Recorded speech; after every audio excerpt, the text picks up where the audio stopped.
In what would have been her 150th birthday this April, many events were named for Charlotte Mannya-Maxeke. The South African State Theatre has put together a play which opens on the 16th of October, the day on which Charlotte Maxeke passed on.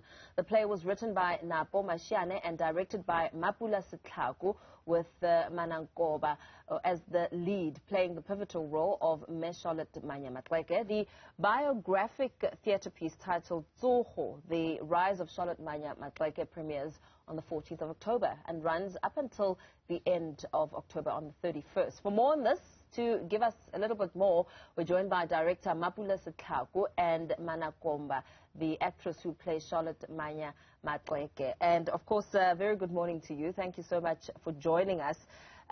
Charlotte Mannya-Maxeke was the first black African woman to graduate from an American university with a BSc, really essentially paving the way for thousands of others.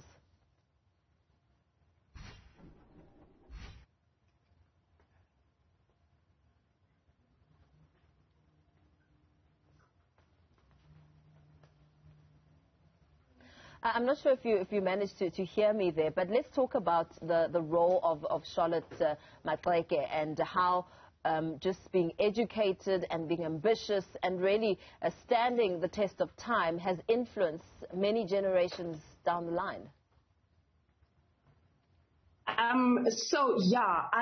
feel like Mama Charlotte paved a way for many of us, for Abu Mamwini and many other African females, including me and you, you know. So, I mean, I'm just sitting here thinking about what was happening in the 1800s, where this young black girl, you know, Mutlakwa girl from Limpopo, you know, just went overseas to study, you know, and literally being led by her voice. Because I think one thing that is not mentioned a lot is that Mme Charlotte was an artist. She was a soloist. She was a chorister more than anything. And that, it's one thing that took her to study or to travel overseas. So the inspiration that I'm drawing from her, man, I'm looking at what is currently happening right now for a whole lot of females in the country. We're still battling and fighting the very same fight that she fought for. I mean, there's still gender-based violence, there's still femicide, there's still inequality in different working environment. And Charlotte fought for that. Mom Charlotte fought for that, and we are still fighting for that. So I'm just sitting here and thinking that the narrative hasn't changed. The fight hasn't changed. You know, females are still fighting for a very same things that she fought for.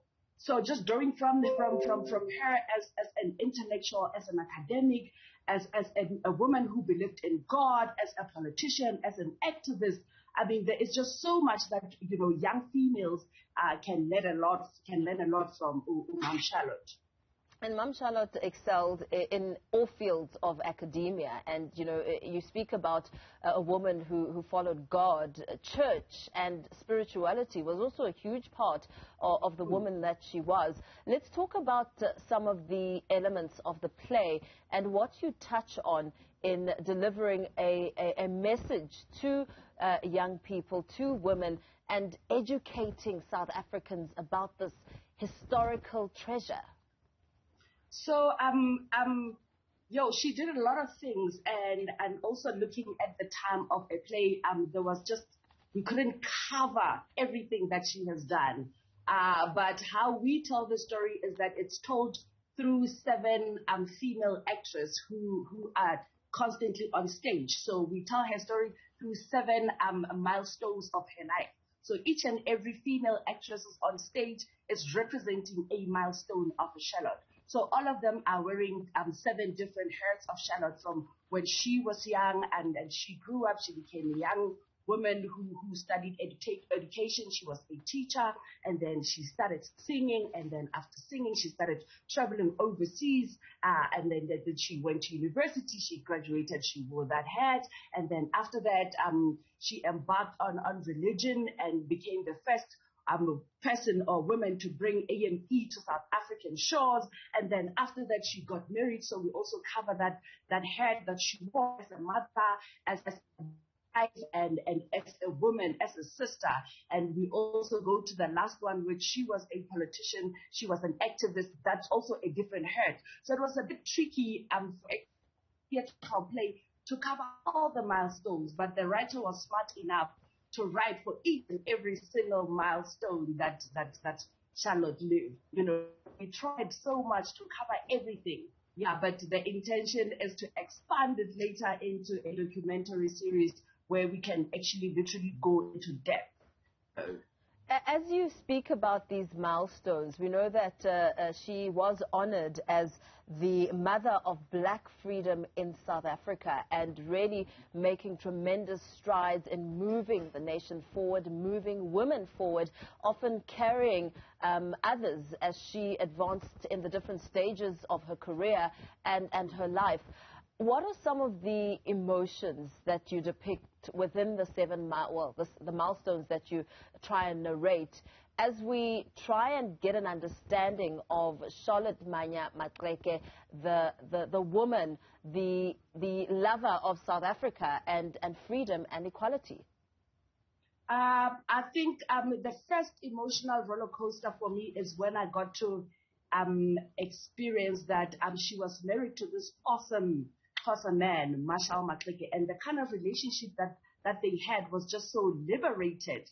You know, I mean, Marshall was the kind of guy who would stay at home and let Charlotte go into the forefront, and Marshall would, you know, stay at home and take care of the kids. I mean, just sitting here thinking about patriarchy and just Xhosa men, and also how African men are, how rooted they are. They're all about umfazi should, umfazi must. But Marshall, it was a completely different kind of relationship. And also because we're reimagining Charlotte's story. I just thought about it as the kind of a man who would say, baby, go take the lead. I would stay home and clean the house and cook. And for me, that says a lot. You know, I just imagine how fascinating that kind of their marriage and their relationship was. And the second one would be when Charlotte went and to the first meeting that was held of SANNC, you know, where there were only male who were allowed to be part of that meeting. And Charlotte went there, you know, and she busted in and she was like, why are women not allowed? You know, just admiring her bravado at that particular moment. I'm just sitting here thinking, what was going through her mind? What kind of energy did she possess? I mean, the kind of questions that went through her mind to say, I am going to that meeting and I'm going to sit, and those men are going to listen to me.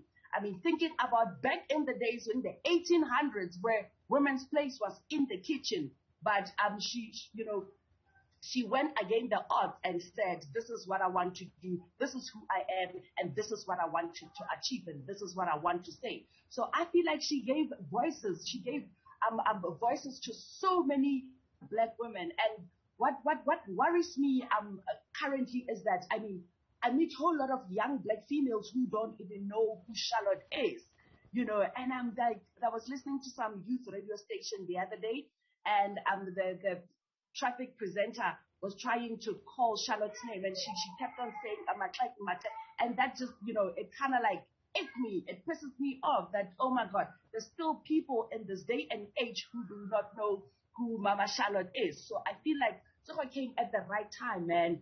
Us actually rebirthing and reimagining her story just came at the perfect time. And also when we are celebrating 150 years of her life. Absolutely. You know? And you know, this has been the year dubbed as the year of Charlotte Mannya-Maxeke.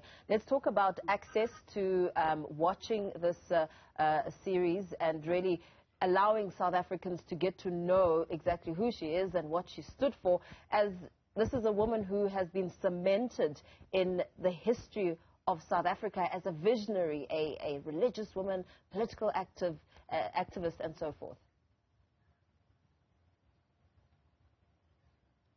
The play is starting, it's opening on the 14th of this month at the State Theatre, and it's going to be running until the 31st.